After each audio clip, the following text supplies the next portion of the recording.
We are live. That's right. The Flagship Podcast live on a Thursday afternoon. Welcome in, everybody. I'm Chip Brown of Horns247.com, joined by Taylor Estes, rising managing editor extraordinaire in 24/7 Sports and, longtime managing editor at Horns 24/7. Taylor, how you doing? I'm doing well, Chip. How are you doing? I mean, it's Thursday. It's like 100 and something. It's like a swamp. I feel like I live in Louisiana Yeah. with all the rain and humidity. But hey, it's football season. At least it is here. I mean, it's always football season here on the Flagship Podcast.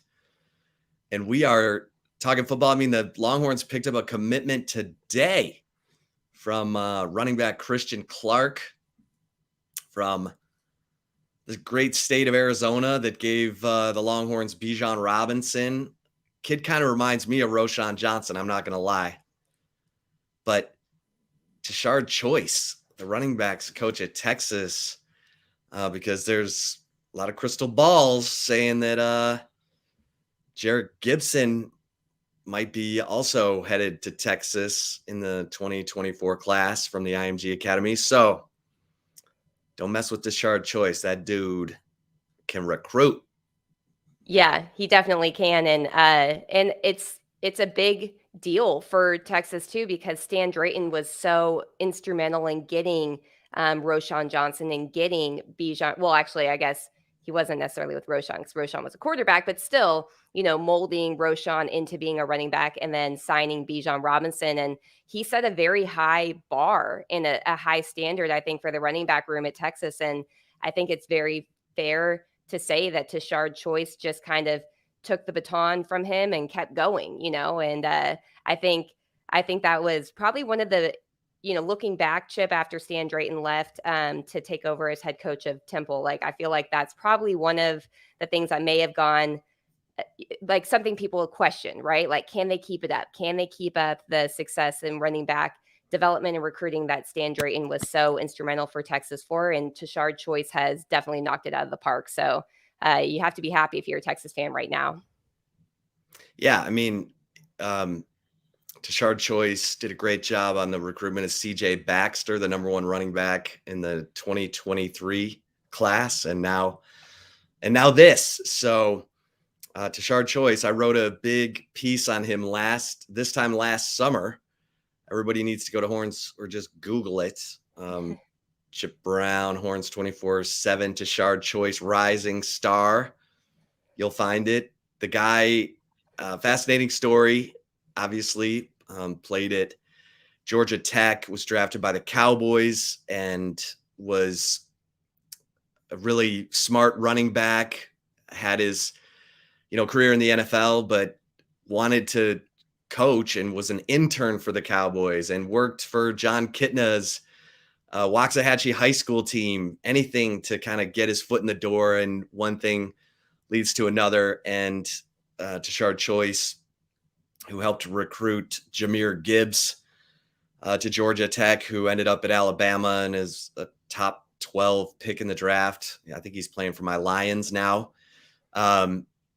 You just look at Tashard Choice's resume right now. It is red hot. I mean, it's smoldering. So you're loving it if you're a Longhorns fan that you have Tashard Choice as the running backs coach at Texas, and hopefully he earns a little more say. Taylor, I want him to be one of those voices that Steve Sarkisian listens to during the games. I'm not saying he doesn't, but as a young assistant coach like Tashard Choice, sometimes you don't want to rankle the boss, but hopefully he's earned enough stripes that he can, say, hey, maybe we just keep running the ball here.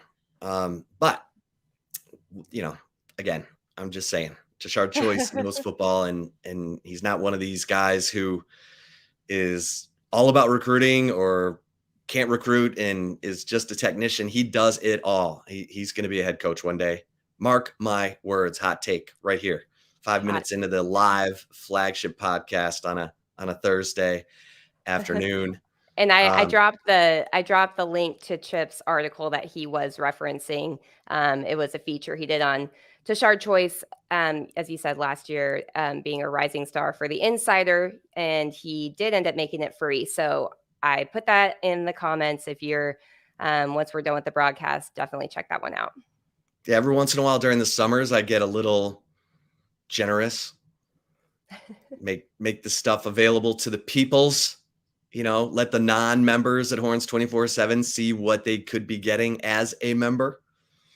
Because let me tell you something, the Insider that was released this morning is not free. You gotta get that 50% off promo we have going. And that's even for our monthly members. They can upgrade to annual and get that 50% off. And you want to be an annual member because then you get VIP access to every team site in the preeminent 24/7 Sports Network. And you want that because you want to be over there checking out the Alabama board as Texas gets ready to play Alabama. You want to be checking out Oklahoma's board before the Red River Shootout. I mean, what are you waiting for? All right, Taylor, we are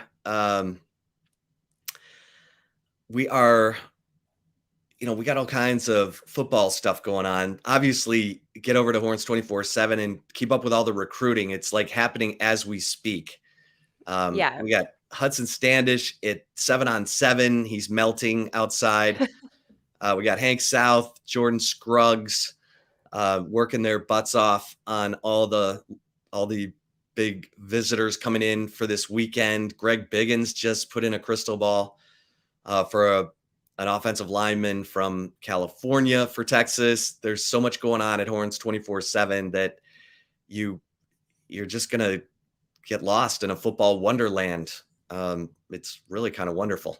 Yeah, and Texas they have a big recruiting weekend coming up still. So you definitely want to be dialed in. And I think that the recruiting team at Horns 24/7 deserves a ton of credit right now. Hank South and Jordan Scruggs, hit the ground running in a big way and have been really, really doing phenomenally, I would say, for the recruiting product. So if you're a recruit nut, if you're not, even if you just want to know about the football season, Chip's Insider was filled with team nuggets, intel, and the thoughts from a former Big 12 coach who gave his thoughts on Texas personnel. You definitely want to check that out. So the 50% off offer is going on right now, and make sure you sign up for that annual membership. And if you're a monthly member, upgrade, using the 50% off promo, you'll get your first year as an annual member at half the price. Plus, you won't lose your posting history. You won't lose any of that, and you get more perks by being an annual member. So definitely worth it. Definitely worth it. My man Ray is always the Lions logo. Yeah. I mean, did they change the logo? I thought that was just for their alternate uniform. I don't know. I'm gonna hope that was just for the alternate Lions uniform, Ray. I missed it. What is it?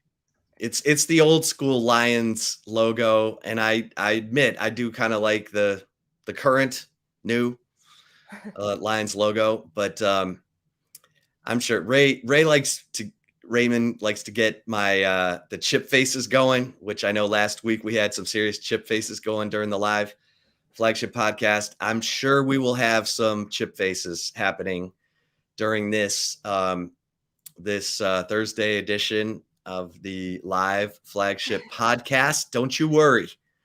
I mean, the reality is, Chip, between the two of us, the facial expressions are top notch. I mean, can't tell you how many times I've found pictures of me in the background of interviews and being like I remember one, I went to Charles Omenihu and apologized to him the next week because this picture came out and it looked like I was just giving him the worst death stare ever. And I was like, Charles, I swear, I don't even know what I was thinking. I was probably thinking whatever person asked the question was a stupid question. And that's why my face was that. And he even said, he was like, yeah, I saw that. I was like, dang, what did I do to Tay?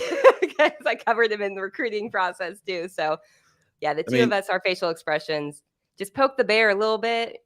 You'll see exactly what we're feeling. It's kind of like those Easter eggs that are planted in movies for you to find. Like the Spider-Man movies, they put the little Easter eggs in there for everyone to find. You know, our facial expressions, I guess, have become an Easter egg on the Flagship Podcast.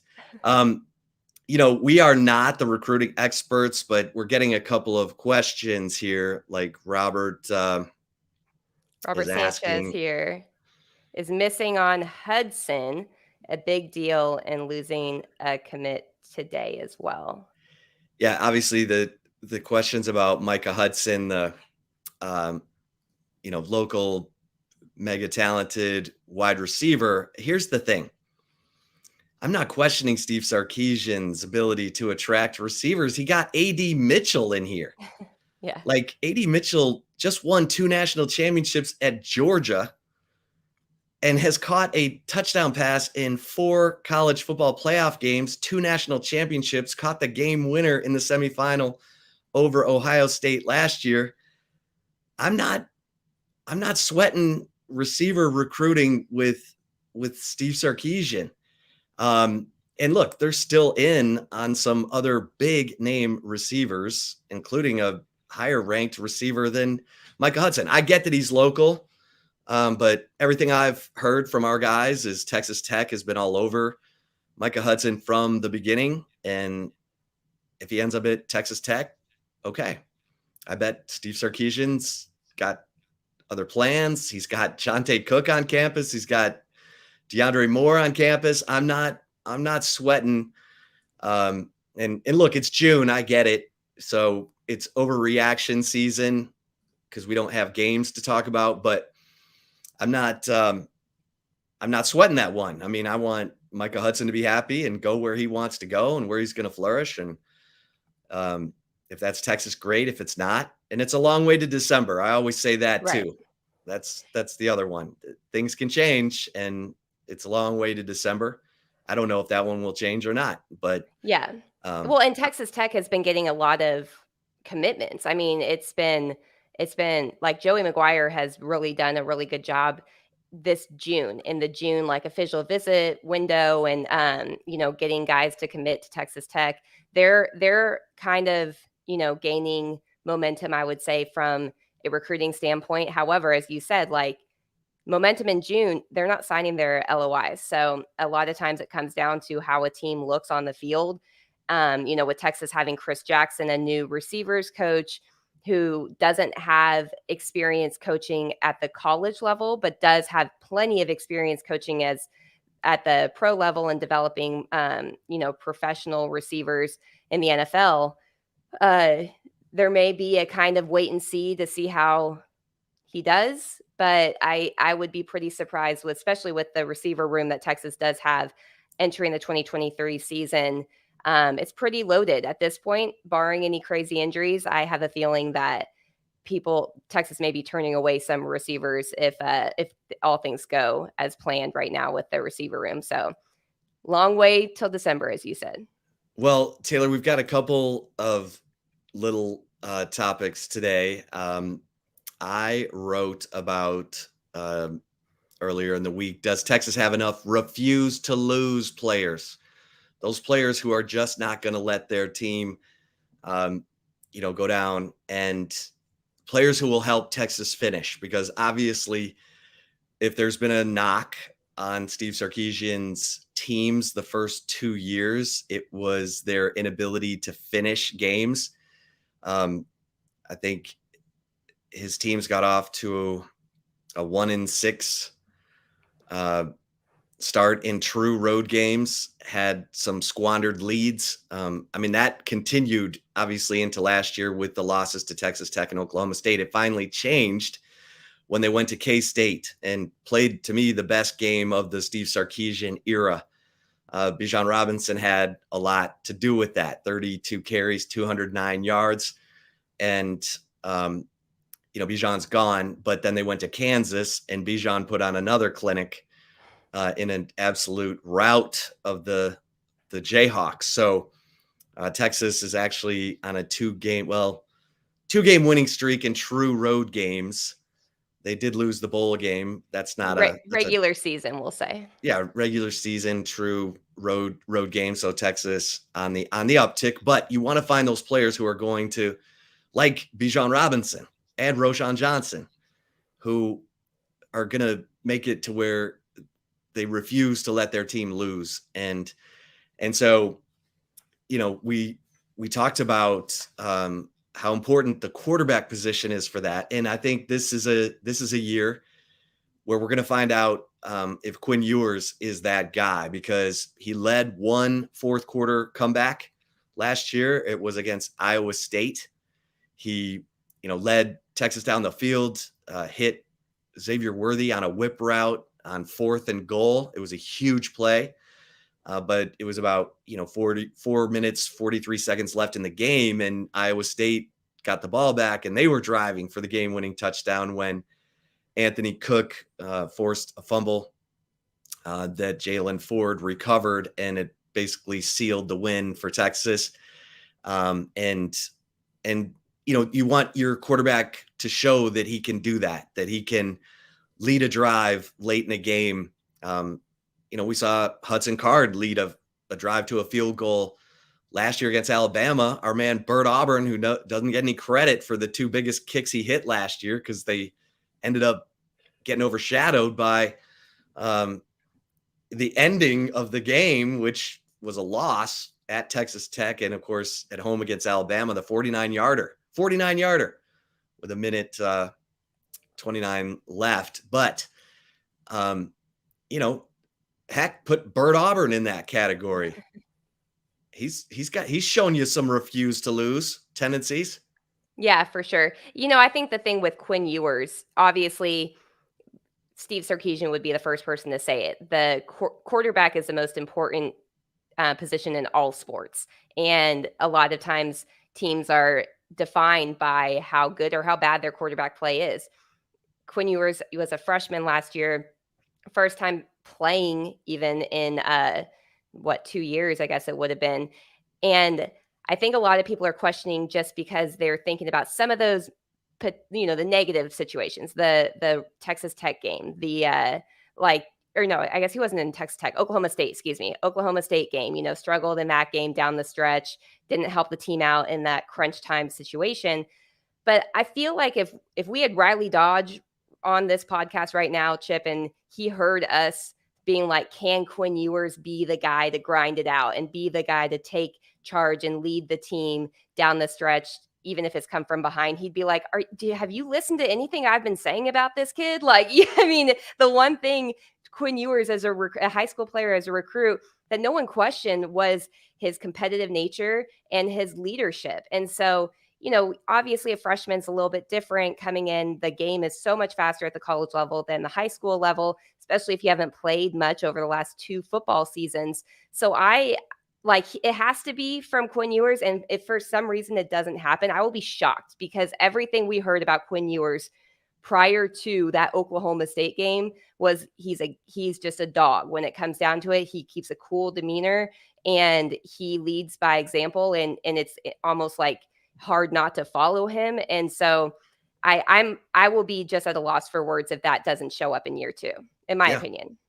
Yeah. I mean, he's what people saw of him in high school was, he had that fully healthy sophomore year where he broke out as a star, became a highly sought after recruit based on his sophomore season. Then that junior season, he had the double hernia surgery right in the middle of it, came back ahead of schedule, probably against doctor's orders, and helped lead his team to the state championship game when they were not expected to be there.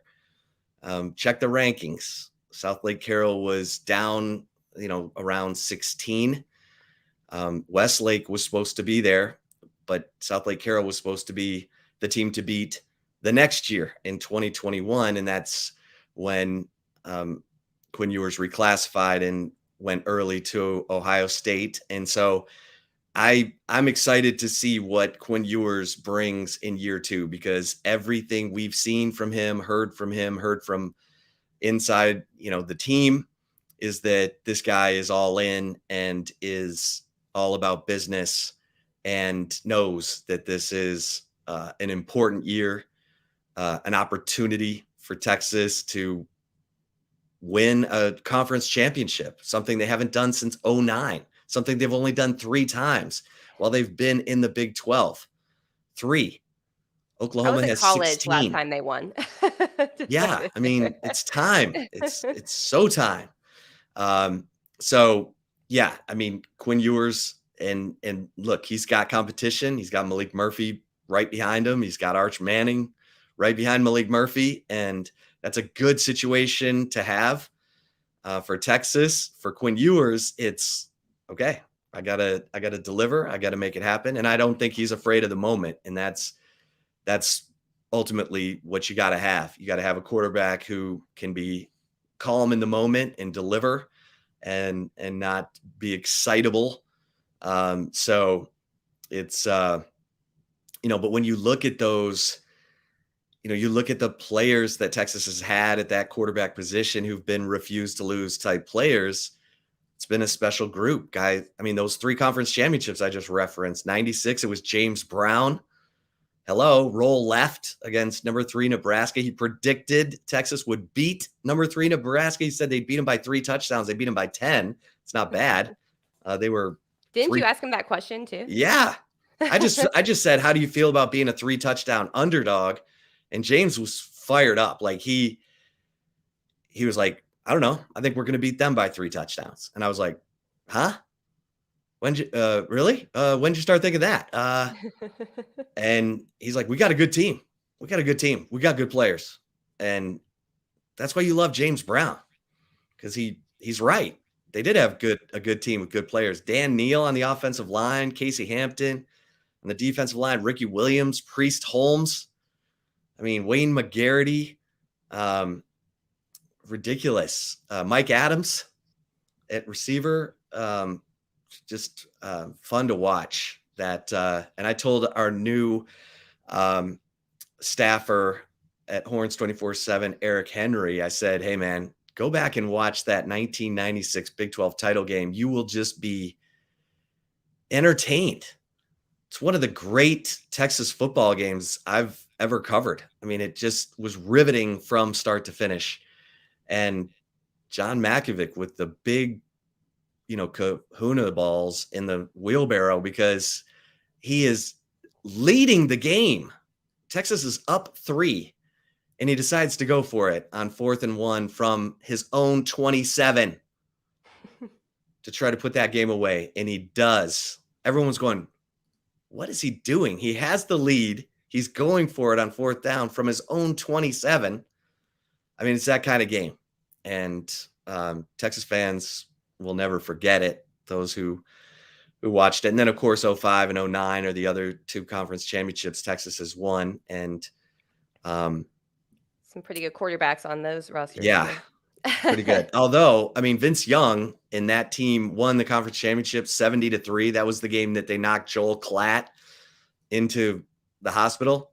Drew Kelson, he would have been flagged now, but he kind of got his helmet up under Joel's chin and knocked him cold. Mm-hmm. Joel said the next thing he remembered was waking up in the hospital and his fiance going, okay, you're okay. But in 09, folks, talk about refuse to lose. The Big 12 title game in 09. Remember this? Texas, Nebraska, when Ndamukong Suh's throwing Colt McCoy around like a rag doll. How many times was he sacked? Like 9 times in that game or something? He was sacked 9 times. Ndamukong Suh had 4.5 sacks. Jared Crick had 3.5. And I'll never forget, Texas center Chris Hall, God bless him, he got called for a chop block, and it was an attempted chop block. He couldn't even get to Suh to chop block him.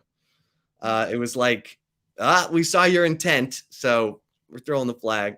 That's how bad it was. But the longest play in the game was a pass from Colt McCoy to Jordan Shipley. It was a field goal-a-thon.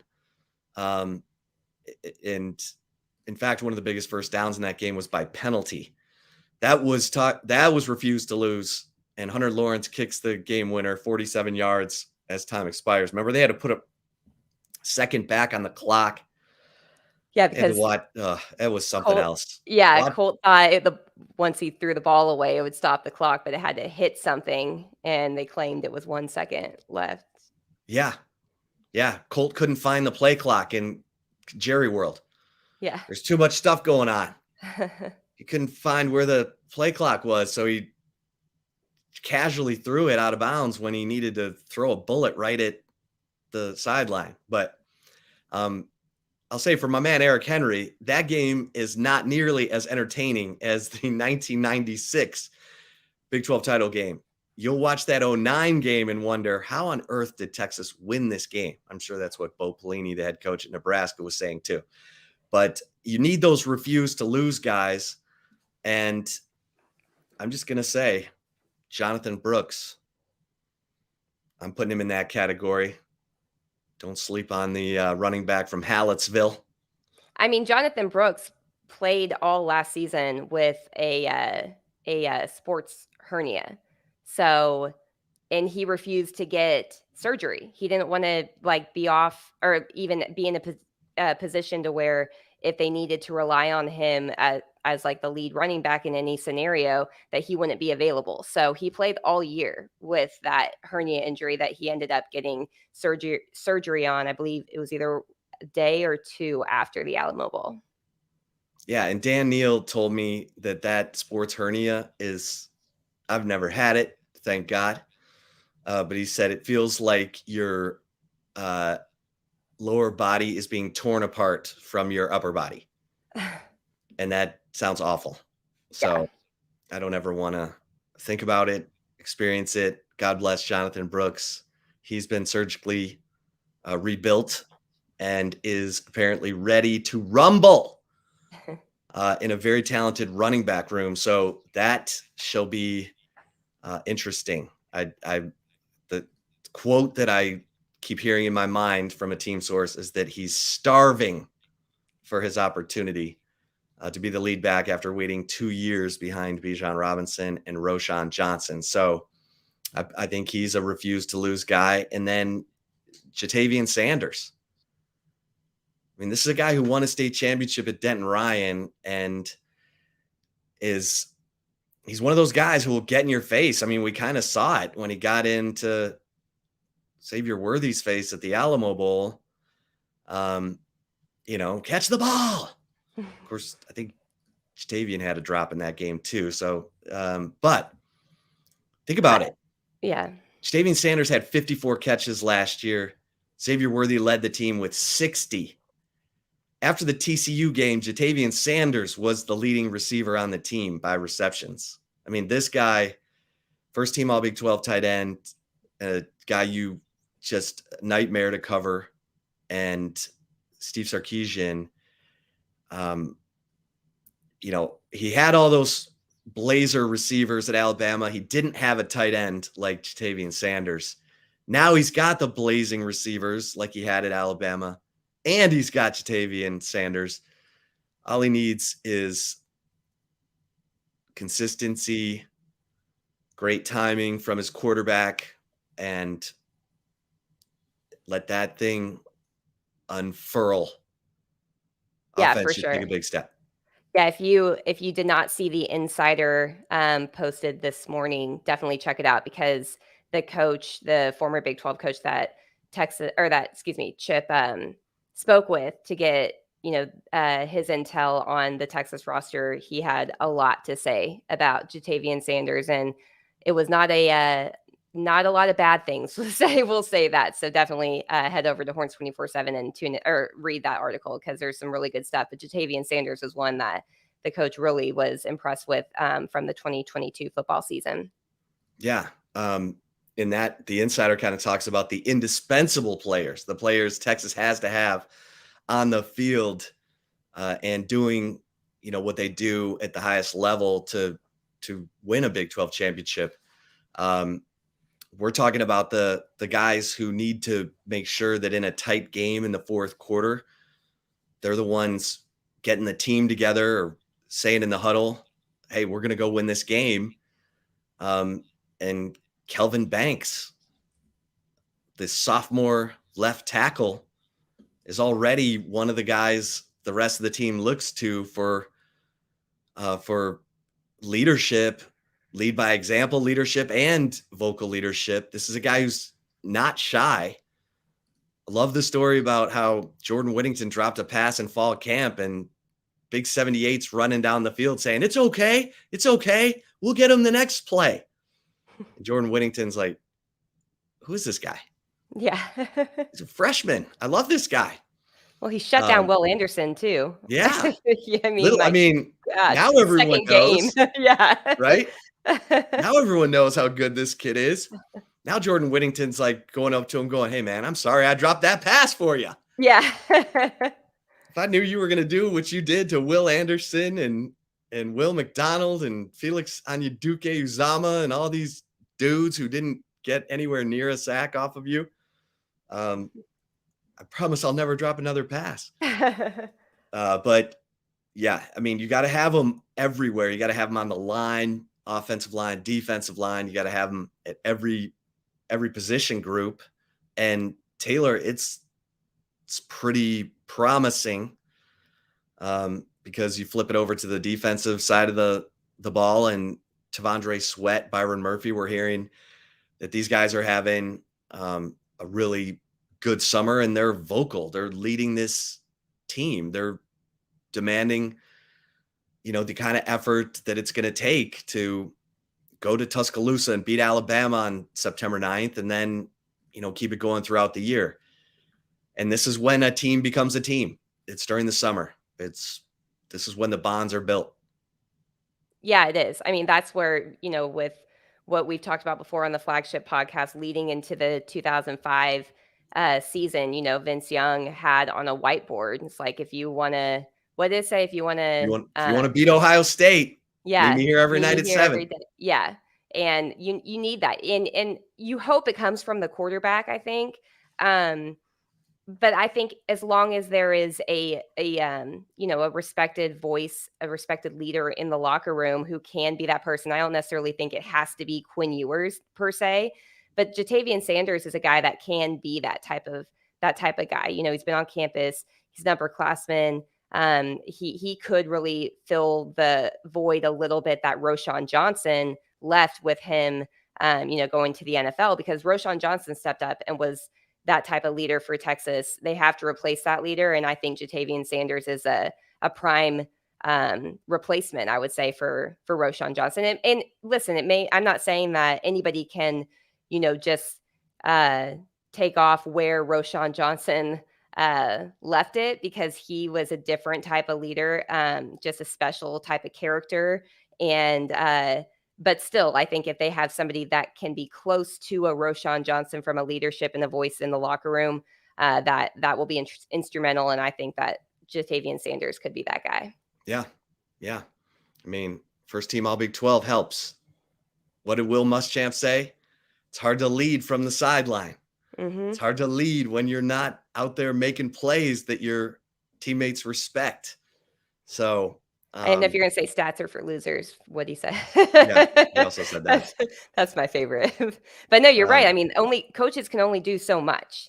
You need to have players really take that next, step up and take control, whether it's on the field, off the field, in the locker room, especially in the summer months when the coaches are not technically allowed to be around the team as much, aside from the strength and conditioning staff. That is where you have to build that. And that's where culture, I think, is built too. And you saw the culture that Texas had in year 2. I know the record didn't necessarily reflect exactly what Texas fans wanted, but still you saw the culture take control. And, that was not something that was going to happen overnight. But once you saw it starting to click, you saw more wins. And if that continues, that's only a positive for Texas.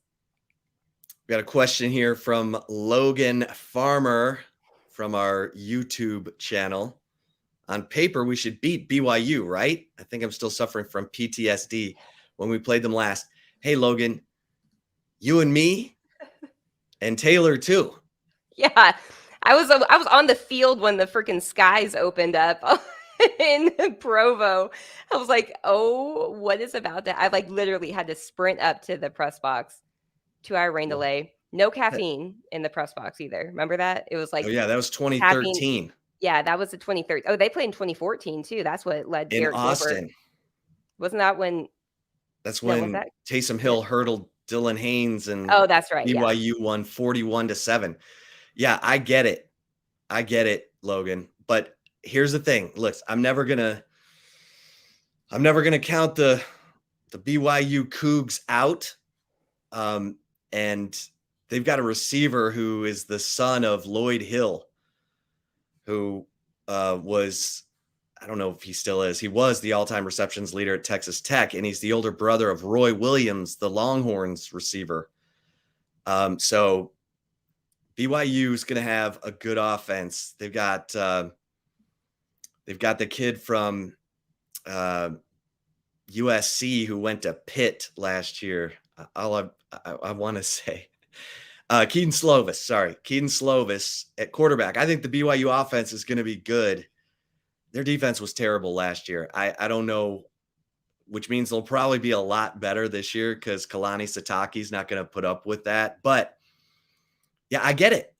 I see BYU and I'm like, oh no, this is not going to be good. But I think playing them in Austin, I think the Longhorns can handle it.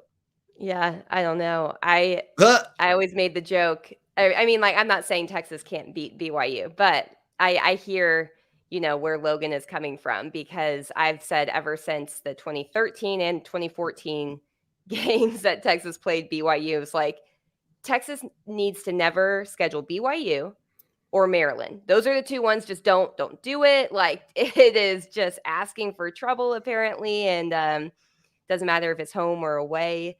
I mean, being at that game in Provo in 2013 and watching Mac Brown, who was the king of coach speak, not be able to say anything about Manny Diaz's future. It was like, well, you not answering this question with your coach speak answer just gave away the answer about his future at Texas, and he was fired the next day. I mean, and then, Charlie Strong got punched in the mouth by the Cougars too in his first year in 2014. I forgot. I don't know how I did, but I was thinking like, oh yeah, they sent Garrett Gilbert out of Texas when Texas played them.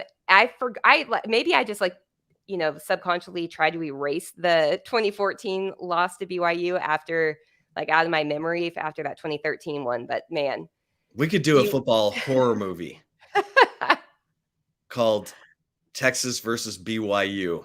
Yeah. I mean, BYU game was the beginning of the end for Mac Brown too at Texas. Yeah, it was awful. Yeah. And I'll never forget, I asked Mac that question about Manny Diaz. I said, will he be the defensive coordinator on Monday? And Mac's like, I got to look at well, first of all, Major Applewhite looked at me like I had 3 heads for asking the question. And then he looked at Mac like he had 3 heads because Mac said, I don't know, I got to watch the film. Yeah. And he said it so ominously. It was like, I don't know. Yeah. And then waited 5 seconds and is like, I've got to watch the film. Just dead in his eyes expression. That's where I give Chip a lot of credit. He gets a lot of, probably unnecessary call outs by other people. But the one thing Chip Brown is really good at is asking those tough questions. And I know a lot of times Texas fans probably don't want to hear the tough questions, but as a journalist, that's what you have to ask. And he is, there's a reason why on the Flagship Podcast, when we have interviews, I just let Chip do them because he's so good at asking questions of people. I'm like, I don't need to chime in. I'm good. You fire away and you take control of that. And he is the king of asking those questions that need to be asked that nobody in the room actually does want to have come out of their mouth. Oh, I just remember Taysom Hill. He ran for 265 yards. The BYU ran for 500 yards. That ran. It was awful. All right. Enough of that. The Texas Chainsaw Massacre. Yes, Raymond Smith. That's a good way to describe it. Okay. And Raymond wants to know, can Alfred Collins break out already? Oh, come on, Alfred. He needs to have a Keandre Coburn type year. Actually, all those dudes do. Keandre Coburn went from a guy who just kind of took up space to a guy who was pushing the pocket and getting nasty and just disrupting everything. That's what needs to happen with all of those guys, Vernon Broughton, Alfred Collins, Tavondre Sweat, Byron Murphy, because they have the experience, the know-how. We've seen it. Once you've shown us, we know you can do it. Then it's a matter of how many times can you do it over and over? Can you do it every play? And Alfred Collins, you are what the NFL wants. You are blessed. God was in a good mood when he was putting you together. And yes, it is time. It is time.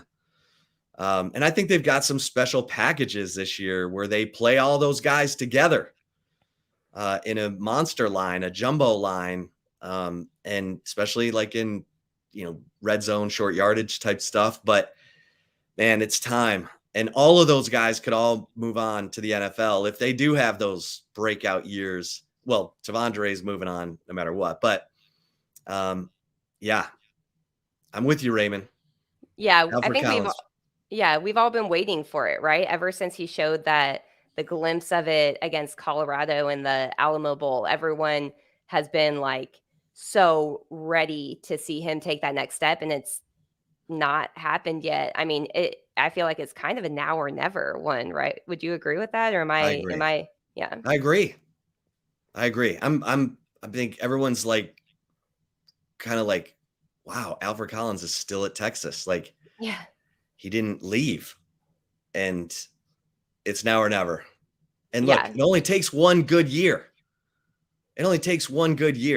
Houston had a defensive end named Tyus Bowser who didn't really do anything his first 3 years, and then he blew up for 20 sacks in a year and became a first-round pick. I mean, once that light goes on, and it goes on at different times for different guys, man, it can change your life. Charles Omenihu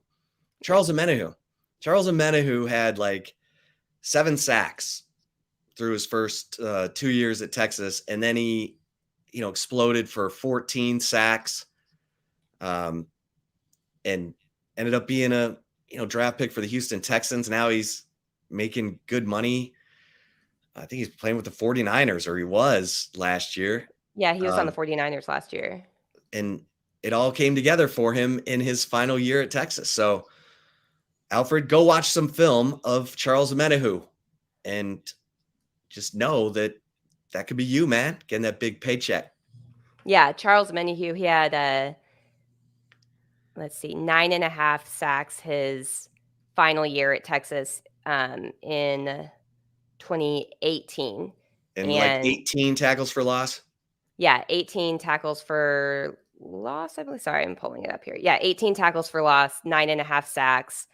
Yeah, I mean, I remember he was one who had submitted his name for the NFL College Advisory Committee to grade him to see if he should leave, and he got a grade of return to school coming off that 2017 season. A lot of the guys that did leave early got that as well, but they still, I think the coaching change from Charlie Strong to Tom Herman led to a lot of guys leaving. Charles Omenihu stuck around, and it was the best thing he could have done, because he wouldn't have been a draft pick at all. Like, no way. Like, and that's not a knock on Charles. It was just that the light bulb didn't turn on yet. And so him coming back was just so instrumental, I think, for what he has become now today as an NFL defensive lineman. Yeah. No, there's no doubt. So it's possible.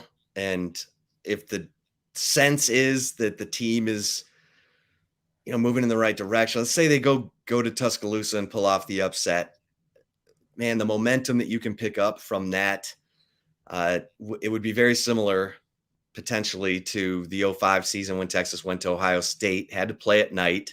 Ohio State had never lost at night under the lights. Of course, they've only had the lights at the Horseshoe for not that many years. But anyway, Texas went up and beat a team that was loaded. Remember, that team had Troy Smith, AJ Hawk, Bobby Carpenter. It was ridiculous, that team. And that's what Texas is going to be facing when they go to Tuscaloosa. They're going to be playing a team full of future NFL players, and they got to believe, and they got to have some refuse to lose guys who are just not going to let the team get out of the state of Alabama without a W. Yeah. Well, and I do think, honestly, the way that last year's game between Texas and Alabama, where Texas went in, I mean, I'm pretty sure every single person on the Horns 24/7 staff had predicted like at least a 2-touchdown loss, if not more than that. And like Vegas line fell in line with that too. And the fact that Texas kind of went into that game like we're the underdog and we're going to prove that we can compete with these guys. I know that didn't end with a win or anything. I honestly, a part of me thinks that maybe Texas losing that game last year is a good thing, because if you want to circle a game on the schedule and you are returning from last year's roster, it should be that Alabama game. You're one point away from a team that was loaded with first round NFL draft talent. 1 point away when nobody gave you any type of credit or benefit of the doubt, anything like that entering the game. Everyone thought it was going to be a bloodbath, and it wasn't. And, I think if you're a Texas fan, you hope that the Longhorns have a chip on their shoulder going into Tuscaloosa to be like, nah, we were this close last year. We're not going to be that close again. We're going to, come out with a win. And it's going to take a full team effort, but I think it's good they're getting Alabama early in the season. Yeah, and don't forget how many guys were on that Alabama staff. They know what Nick Saban wants to do. Even Bo Davis, who came from the NFL to Texas, but he's served on Nick Saban's staff in the past. And you have, Jeff Banks, Sarkisian himself, Kyle Flood, AJ Milwee. They still knew a lot of the personnel on that Alabama team last year. We'll see, but that helps. It helps. Look, when you know what that head coach's mindset is, you've been in those meeting rooms, it helps. We'll see. Texas got to play a clean game. They got to make plays, and you're right. Playing them early. We don't know who Alabama's quarterback's going to be at this point. They got new coordinators. Get them early when there's still some uncertainty in there, and maybe you. I think Texas is going to win that game. Now, that's how I feel right now. I said before last year's game that I thought Texas would have a better chance of winning the game in Tuscaloosa than the game in Austin. But let's see how it goes, because Texas has had a whole summer to hear how great they are and how they're going to be the favorite to win the Big 12. Do they have enough self-discipline, enough internal policing to make sure that they're not paying any attention to it and they're just grinding? Yeah. Remember, Bo Davis has coached under Nick Saban more than just at Alabama. Right. It was at the LSU and the Dolphins too. I think in total, Bo Davis has been like on Nick Saban's staff for like a decade, and in like, total 2 stints at Alabama, LSU, and then with the Dolphins. So there is a lot of familiarity. I think Sark, it starts with Sark though. We've said all offseason, Chip, like this year is going to show who Sark is, I think, as a head coach in his second kind of like term as a head coach after the Washington USC days. I think that people want to look at the overall record that he has as a head coach. Okay, that's a dumb stat in my opinion, or a dumb argument, because if you look at what Washington was before he took over as head coach of Washington, it was a team that had won like, I think 3 games total over 3 seasons prior to Steve Sarkisian making it there, and then turn them into consistently going to bowl games. And then, Chris Peterson obviously did wonders too, took off where Sark left there. But, we don't know what he is round 2 as a head coach, the second, go at it here. And so I think that you're going to find out if the way that he's recruiting, and if the way that he was able to, it took a while, but really instill the culture in the locker room that from, between his first year to his second year, that should give you hope. If you're a Texas fan, that should be a sign that, okay, they could be on the verge of something special. But him as a play caller is probably where, as a head coach play caller is probably where his biggest question is. And we've got this, I think this season's going to be the season that you're going to learn a lot about that. Because there were times last year where you wondered, if he was listening to anybody in the headset or if his headset was even plugged in, because I think he was almost on an island, and he's got to, rely on the assistant coaches that get paid a lot of money to be his assistant coaches. He trusts them, to develop players at their positions. He trusts them as recruiters. He's got to trust them and their, input in the game when Steve Sarkisian has a million other things he's got to focus on too. Yeah, no, it's good. It's good stuff. All right, a quick baseball nugget before we get to love it or leave it. I know there's been talk about what's going on. Guys are in the transfer portal in baseball, including starting shortstop Mitchell Daly. And yes, Mitchell Daly's in the transfer portal. So's pitcher DJ Burke and pitcher Kobe Minchie, and also Pierce George. And I talked to a couple of people in the program the other day, and they said these are not surprises. Mitchell Daly did not have a great year at the plate. He was fine defensively, batted .231, batted ninth. And Texas feels like they've got to do better. So we'll see. We'll see how they do. Last year, they brought in Garrett Gilmette, catcher from USC. They brought in Porter Brown from TCU. Those guys worked out great. So just wait and see. Don't rush to judgment. There's a very good chance, I was told, that there was a conversation between coaches and players, much like Steve Sarkisian has, that told them where they are in the program and what needs to happen next. And some decisions got made. So don't panic. And they did pick up a really impressive commitment from graduate student left-handed pitcher Will Mercer from Notre Dame, who's got big time experience. He's been a starter. He's come out of the bullpen, and he's a big, strong kid. He was a high school teammate of Dylan Campbell at Strake Jesuit in Houston. So we'll keep you posted on what's going on with the Texas baseball team. All right, Taylor, you ready for some love it or leave it? I am. If you're watching on the live YouTube feed, we will roll on here. If you are listening on the podcast, we're going to take a quick break, but we will be back with love it or leave it. So let's continue on here. Chip, we're going to go back to some football talk here. Sorry, I've been staring at this computer all day. My eyes are like trying to focus. You're starting to see double? Yeah, exactly. If I start going cross-eyed, don't worry, I'm okay. First, love it or leave it for you, Chip. Love it or leave it. Texas has enough refuse to lose players this season to win the Big 12 title. I do. I think so. When you look at the different position groups, I think the quarterback position is going to take on that personality. Jonathan Brooks, Jatavian Sanders in the receiver room. I mean, picking up a guy like A.D. Mitchell, who's won 2 national championships in a row. Are you kidding me? Kelvin Banks on the offensive line. And then you flip over to defense, the guys up front, Jalen Ford, even Anthony Hill. That's a guy who won he won a state championship as a sophomore at Denton Ryan and made big plays in that state championship game. I do think that Jalen Catalon, I'm really hoping that guy is healthy and stays healthy, because go watch his film on YouTube.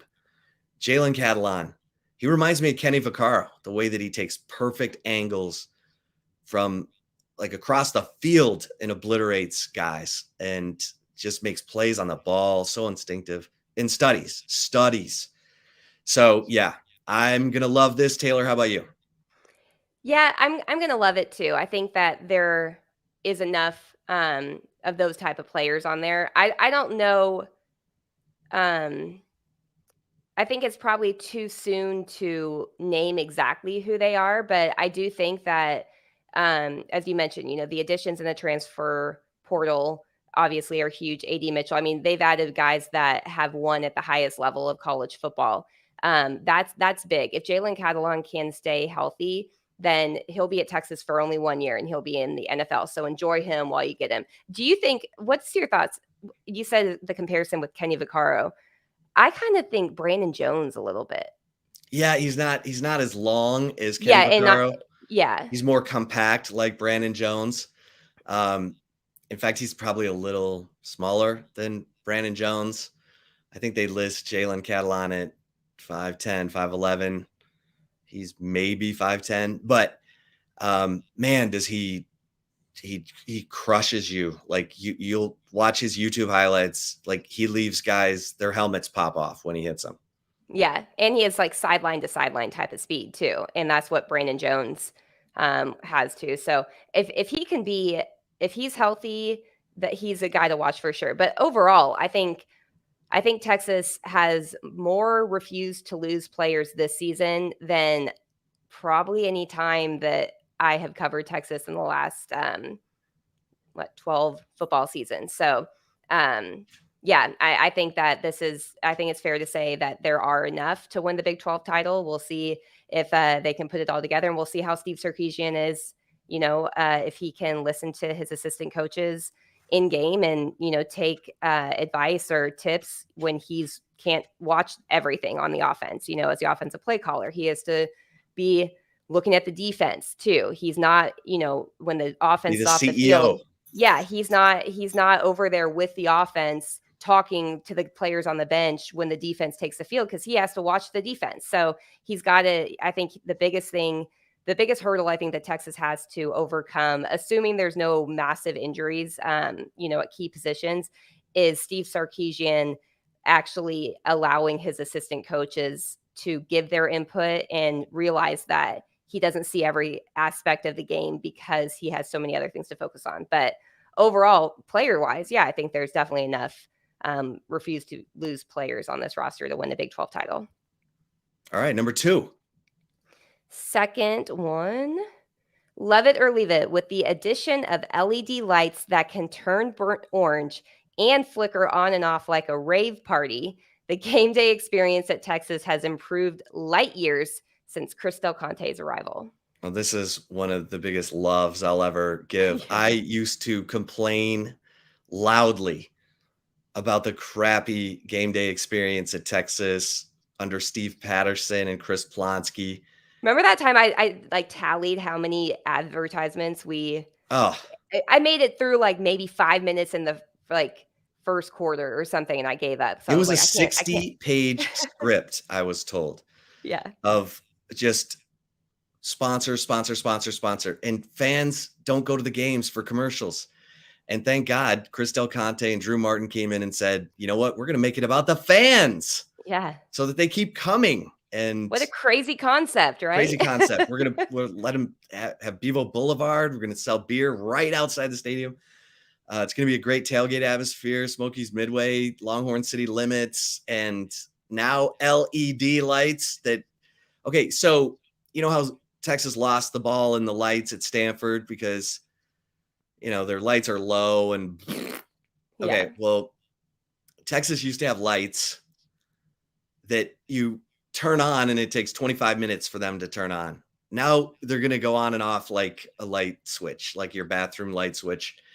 In these LED lights. This is what Alabama's had for years. I've been waiting on it, but this is going to change the game. It's going to make it a whole lot more cool and fun and festive. So I love this. Taylor, how about you? Yeah, I mean, this is a no-brainer for me. Chip wrote this, so I laughed when I saw the rave party part. I've never been to a rave party, but me neither, no. but it sounded good. But no, I mean, the game day experience at Texas is night and day difference with Chris Del Conte coming on as athletic director. And I mean, honestly, since I'm not going to be in the press box for every game, I may hit up some Bevo Boulevards and maybe, drink some beers Taylor. Before. Yeah. While we're up there slaving away. Yeah, I'll be like, hey guys.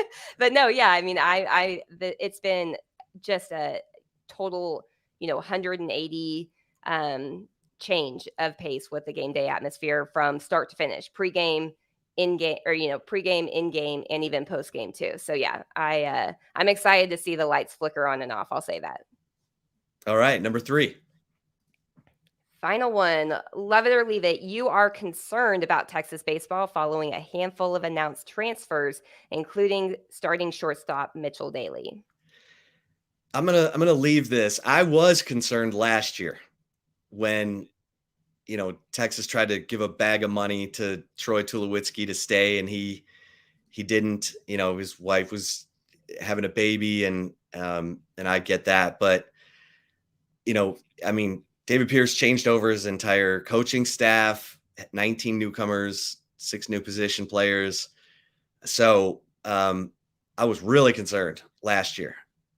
By comparison, I'm not, because it's a long way.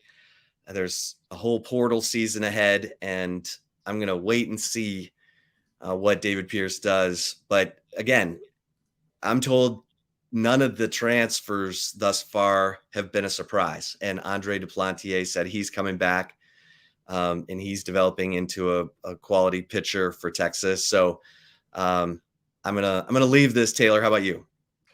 Yeah, the baseball transfer portal is just something I'll be honest, it's been so new for the football transfer portal. I haven't paid too close attention to the baseball transfer portal and how it kind of works.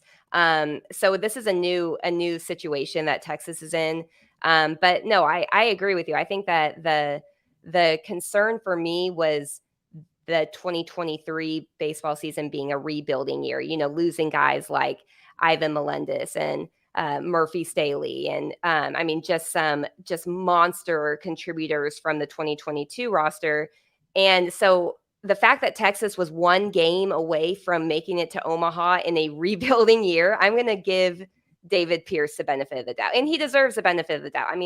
My goodness, how many they've been to Omaha? 3 times out of the 5 seasons? Right? Has he been there 5 seasons? 7. But okay. So one COVID, of those years was wiped out by COVID. Yeah, so really 6. So 50% of the seasons that he's been at Texas has ended in Texas being in Omaha. And so, this year they had a chance to make it there. They didn't, but I still think they probably performed like in a way that I don't think a lot of people expected this year. So David Pierce, in my opinion, he's earned the benefit of the doubt. I'm not going to question what is happening with Texas baseball until it starts showing up, in the win-loss and the postseason, talk. So I'm going to leave this one too. Yeah, that team fought. They fought to the bitter end. Even in that Stanford game where the ball got lost in the lights, they were down 3-0, then 6-3, battled back, tied it. And you felt like Texas was going to win the game if they could have just gotten out of that inning. But hey, good stuff, everybody. Thanks for joining us on our live Thursday edition of the Flagship Podcast. Don't forget to get over and get that 50% off promo right now, with recruiting as crazy as it is and all these visitors coming in this weekend. And for you annual members who are monthly members, make sure you take advantage of this 50% off promo, because you can use it to become an annual member, and then you'll have VIP access to every single team site on the preeminent 24/7 Sports Network. So don't delay. It's summer. You need us to fill your football fix, and we will. And thanks to Taylor for doing her managing editor role at 24/7 Sports and hanging out with us here on the Flagship Podcast, while my man Eric Henry gets some podcast equipment, and he'll be joining the fun soon. But thanks, Taylor, and thanks to everyone. For Taylor Estes, I'm Chip Brown. Until next time, we'll see you over at horns247.com. Stay safe and keep the faith.